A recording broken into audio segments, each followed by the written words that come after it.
El Congreso de la Soberanía presenta conferencia La protesta de Baraguá, imparte Leopoldo Valle. El 15 de marzo es el aniversario de la protesta de Baraguá. Baraguá es un lugar de las provincias orientales que para nosotros es un lugar de culto. Uno de los hechos más importantes en la historia de Cuba fue el hecho de una protesta de un general, Antonio Maceo, quien protagonizó, al decir de Martí, uno de los hechos más heroicos de la historia de Cuba. ¿Cuáles son los antecedentes de la protesta de Baraguá? Tenemos que remontarnos necesariamente, y quiero hacer un panorama rápido. El siglo XIX cubano se define en el orden político y social por dos grandes problemas. Un problema político, el tema de la independencia de España, y un problema social, la sobrevivencia de la esclavitud en Cuba. Cuba fue el penúltimo país de América Latina hasta el año 1886 donde se mantuvo la esclavitud. Y precisamente las discusiones, las posiciones políticas que van a denominarse corrientes ideológicas más importantes en el siglo XIX cubano van a estar en torno a estos dos problemas: la independencia política de España y la abolición de la esclavitud. Hay corrientes ideológicas, plantea Sergio Aguirre, un importante historiador cubano, cuando analiza las corrientes ideológicas cubanas en el siglo XIX, pues se plantea que existió el independentismo, la figura de Félix Varela, sacerdote, que planteó que no hay patria sin virtud, y es el primero que dice de que Cuba tiene que ser libre y habla de patria. Otras corrientes que veían la necesidad, sobre todo, de mantener la relación con España a partir de un hecho muy importante. Cuba en el siglo XIX se convirtió en la primera productora de azúcar del mundo después de la revolución de Haití. Y cuando ya está agotado el sistema de plantaciones en el Caribe, que es un fenómeno de los siglos XVII y XVIII, en Cuba, en el siglo XIX, toma auge la plantación esclavista. Esto significó la entrada hasta el año 1841 de una población de esclavos que superaba casi en un tercio, o sea, de la mitad de la población, mucho más eran negros esclavos. Por lo que una acción política de independencia que provocara la incorporación del negro esclavo era un escenario que muchos identificaban con un símil de lo que ocurrió en Haití, y por lo tanto el fenómeno de la plantación condicionó lo que muchos historiadores llamaron el miedo al negro, es decir, no sublevarse contra España por las posibles consecuencias que en el orden económico y político trajera una gran revuelta de esclavos. Por eso la posición ante España durante mucho tiempo del siglo XIX fue no pedir la independencia, sino pedir la reforma a los reyes y que la trata de esclavos, y en segundo lugar un cierto estatus que permitiera el permanente enriquecimiento de esa clase que en muchos casos se llamaban criollos. Inglaterra, abanderada de la revolución industrial, se oponía al fenómeno de la esclavitud y en muchos casos presionó a España para eliminar la esclavitud. Muchos hacendados productores de azúcar cubanos veían en los Estados Unidos, en el sur esclavista, la opción deseada para poder mantener la esclavitud, por lo que se desarrolló en Cuba una corriente que muchos llamaron anexionismo, es decir, la solución de sus problemas internos en Cuba como clase social con la unión a los Estados Unidos. Hubo voces como la voz de José Antonio Saco, un importante intelectual bayanés, que planteó en el año nada más y nada menos que en 1831 que si Cuba era anexada a los Estados Unidos, Cuba perdería la nacionalidad. Es decir, hay anexionismo, también hay posiciones de abierta lucha por la abolición de la esclavitud. Importante, protagonizó José Antonio Aponte, la conspiración de rayos y soles de Bolívar. Es decir, hubo intentos. Hay un proceso que es el proceso más famoso en el siglo XIX, que es llamado proceso de la escalera, que ante el auge que tenía un sector importante de mulatos y negros libres que se dedicaron fundamentalmente a los oficios manuales, existía un temor por parte de las autoridades españolas de que esta clase naciente pudiera tener determinada incidencia en posiciones anticolonialistas.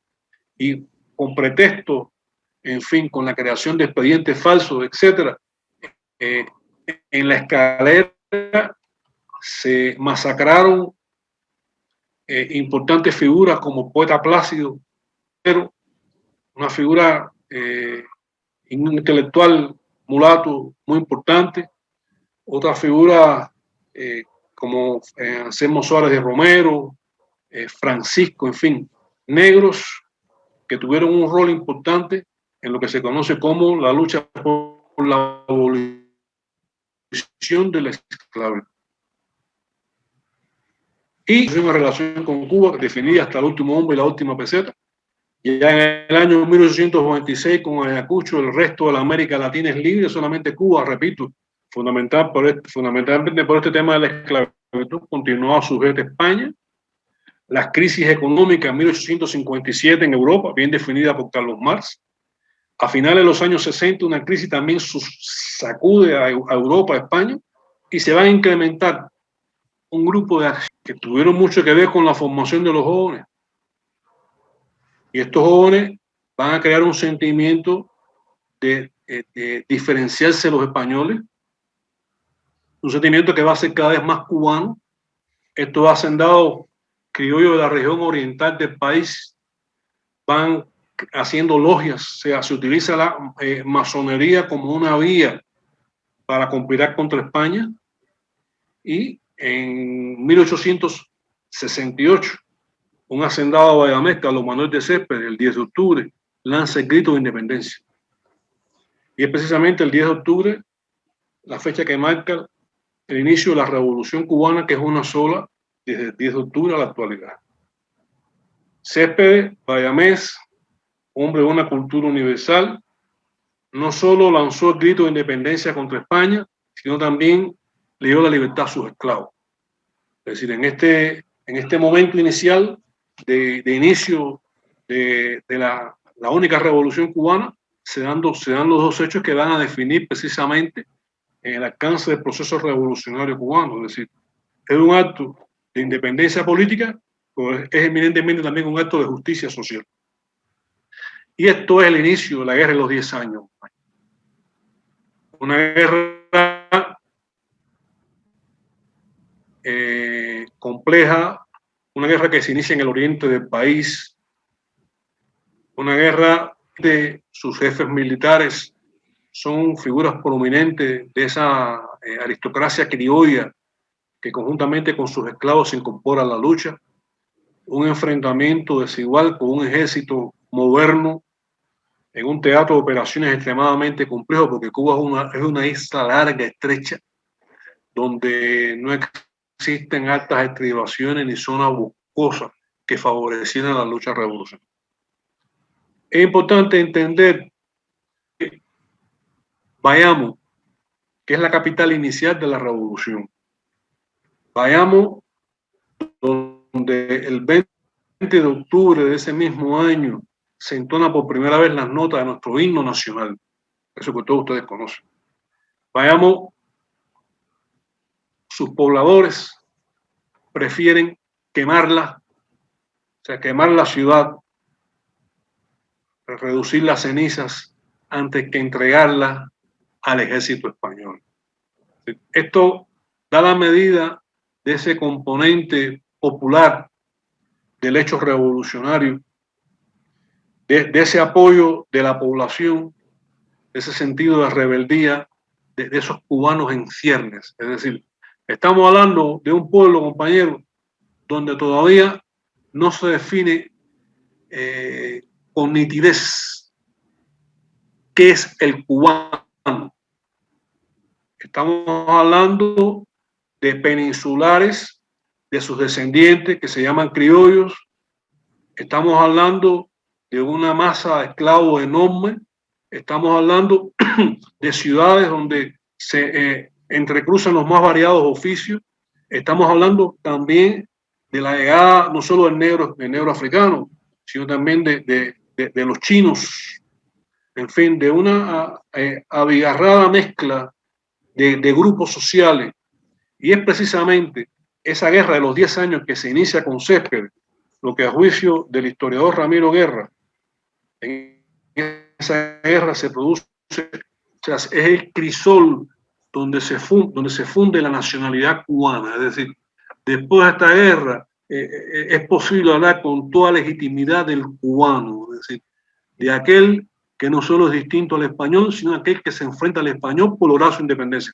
Nosotros hablamos en la intervención anterior de un tema que es medular para entender el enfrentamiento de Cuba con el imperialismo, sea español, sea yanqui, que fuere, y el hecho de la cuestionada capacidad del pueblo cubano. Esto es una acción sistemática dirigida a ello, de cuestionar la capacidad del pueblo cubano para lograr la independencia y regir su propio destino. Y precisamente esta guerra del 68 da la medida del arrojo, de la valentía y la capacidad del cubano para enfrentar militarmente al adversario, para desde la manigua inclusive redactar sus primeras constituciones, sin darle un orden de modernidad a un proyecto de nación distinto al español. Martí, como vamos a ver después, toma carta de ciudadanía bien diferente, porque no estamos hablando solo de independencia, sino también de justicia social. Esta guerra fue una guerra extensa, una guerra de 10 años, una guerra donde España desplegó todo su arsenal, donde se gastaron, como se dice, hasta el último hombre y la última peseta, donde en el campo insurrecto, o sea, en el campo de los luchadores revolucionarios cubanos, se produjo un hecho muy interesante, y es que si bien la guerra se inicia con el liderazgo de figuras prominentes en el orden económico e intelectual, o sea, un grupo de patricios importantes que son quienes hacen el lanzamiento de la guerra, etc. En la guerra se va dando un proceso paulatino de ascenso, de reconocimiento de figuras provenientes del pueblo que van teniendo méritos de carácter militar y político y van logrando cierta prominencia en el campo insurreccional. Quiero decir una cosa interesantísima. Jamás el gobierno de los Estados Unidos reconoció el carácter beligerante de las fuerzas revolucionarias cubanas. Todo lo contrario, lo desconoció y hasta donde se ha podido demostrar históricamente, hizo todo lo posible porque España mantuviera durante esta guerra la colonia de Cuba, esperando el momento propicio para apoderarse de ella. Y repito, este ascenso, este protagonismo creciente de esos jefes militares, protagonizados en la figura, por ejemplo, de los hermanos Maceo, de Serafín Sánchez y sus hermanos, de Calixto García, son jefes con un prestigio, jefes con una audacia y un reconocimiento de sus capacidades militares e intelectuales ganadas en el campo de... Después de 10 años de duro bregar en la manigua, la causa insurrecta, se habían dado un grupo de acciones de carácter sediciosa, insubordinaciones, posiciones de regionalismo, que habían minado la unidad del campo insurrecto. Y España envía hacia Cuba al general Arsenio Martínez Campos, un hombre muy hábil, que no solo un militar capaz, sino también un hombre muy inteligente, un político, un militar político, para ser más preciso. Y Arsenio Martínez Campos llega con la idea de pacificar la isla, es decir, de lograr un plan donde se lograra un concierto entre el ejército español y las fuerzas que con un mayor nivel de desmoralización dentro de las filas insurrectas estuvieran dispuestos a pactar. Y es lo que se conoce como el Pacto de San Juan. San Juan, un lugar en Camagüey. Es decir, Alcino Martínez Campos comienza una política de visitar a jefes militares cubanos descontentos con la guerra, y estos comienzan a ir pactando con Alcino Martínez Campos detener la guerra. Esto va ganando, tiene cierta aceptación, pero Alcino Martínez Campos sabía que para lograr pacificar la isla y detenerla, el escollo más duro que tenía era la figura de Antonio Maceo, por el liderazgo de Antonio Maceo. Hace la propuesta de que Maceo lo recibiera, y la entrevista se produce en un lugar conocido como Mangos de Baraguá. A Maceo le llega la información de sus hombres, inclusive de que aprovechando que Martínez Campos iba a pasar por el área insurrecta, pudiera hacérselo un atentado y acabar con la vida del jefe español. Y Maceo montó en cólera y planteó siempre su posición ética de que no podía enlodarse la causa de la independencia de Cuba con un acto de tamaña bajeza. Martínez Campos llega a entrevistarse con Maceo. Trae las bases del Pacto de San Juan. Maceo le escucha. Parece que Martínez Campos piensa de que el hecho de que Maceo aceptara el encuentro y que escuchara sus palabras, ¿no? Significara que Maceo estuviera de acuerdo en el Pacto de San Juan. Y Maceo no dejó que terminara de leer el documento. Le dice: guarde, usted no sabe nada de él. Nosotros no, le dice Maceo, nosotros hemos estado luchando 10 años en la Manigua. No podemos aceptar una paz y no están resueltos los dos problemas por los que hemos estado luchando: el tema de la independencia de España y el tema de la abolición de la esclavitud. Martínez Campos le dice: no nos entendemos, no nos entendemos. Y eso fue el 15. El 23 se reanudan las operaciones militares. Déjeme decirle que después de esta protesta en Baraguá, Maceo se enfrentó en la batalla de San Ulpiano al batallón de San Quintín. El batallón de San Quintín era, dentro del ejército español, las tropas élites, es decir, los soldados mejor preparados, con más experiencia, con más reconocimiento. Y Maceo, en el combate de San Ulpiano, como se dice justamente, le pasó por arriba al batallón de San Quintín. ¿Qué estaba demostrando Maceo con esta acción? Que todavía desde el punto de vista militar había triunfo, repito, de la causa de la independencia de Cuba. Y esto es precisamente Baraguá. Baraguá significa el hecho de que Maceo, un hombre que proviene de los sectores más humildes de la población cubana, de que Maceo fuera capaz de protagonizar allí la voz de la nación cubana naciente, que se plantea de que no es posible que haya paz sin independencia, de que no es posible que haya paz sin justicia social. Y por eso nosotros decimos que la revolución cubana es un eterno Baraguá, que para nosotros la intransigencia revolucionaria nos define como pueblo y como cultura. Por eso es que enarbolamos la protesta de Baraguá como un momento extraordinario en la evolución de la cultura y el pensamiento revolucionario cubano. Entonces queríamos traer este hecho y compartir en torno a él algunas valoraciones que tienen plena actualidad para entender lo que está pasando en Cuba. Es decir, la revolución cubana desde Baraguá asume como característica esencial el hecho de que las masas son protagonistas de su historia. Es decir, las masas, con la capacidad que tienen, con el discernimiento que tienen, con la moral que tienen, rigen los destinos y están en condiciones de poder conducir un proceso de construcción de sociedad moderna. Martí retoma estas ideas de Baraguá, este pensamiento antiimperialista de Maceo, anticolonialista, popular, y dice de que esta independencia de Cuba que se demuestra en Baraguá es posible hacerla con el concurso de todos los cubanos.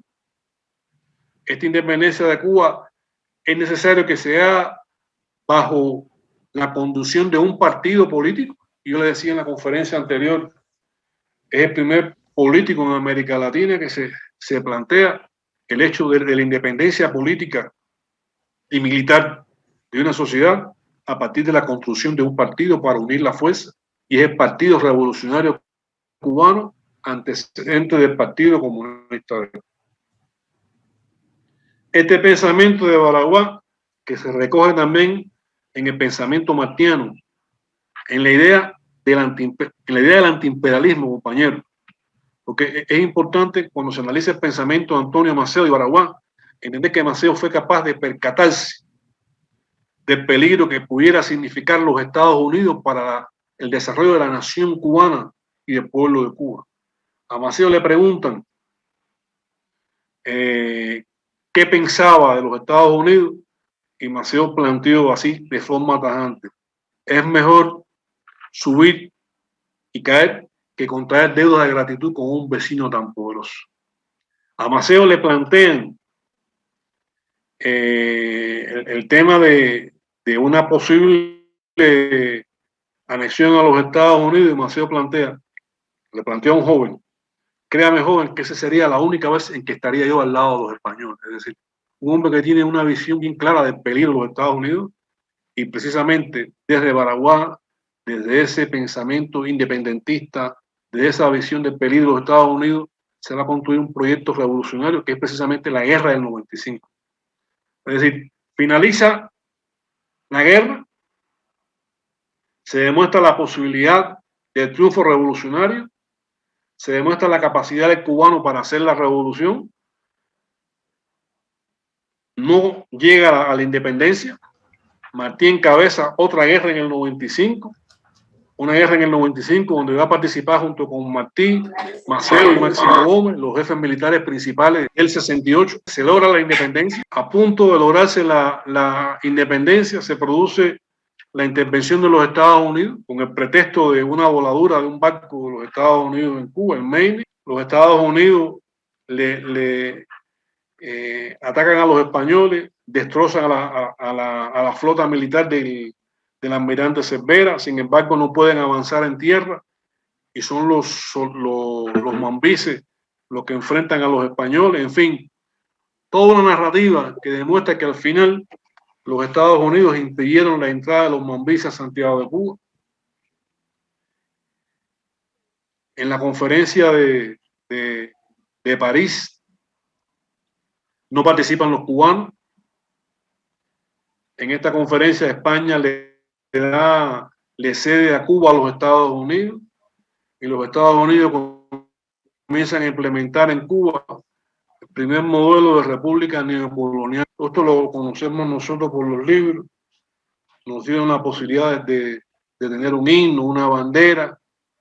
Sin embargo, estábamos por un sistema de tratado, por una espuria constitución, atados a los Estados Unidos, donde el hecho de una intervención militar estaba recogido constitucionalmente, supuesto tratado de reciprocidad con clásico inglés, el neocolonialismo norteamericano.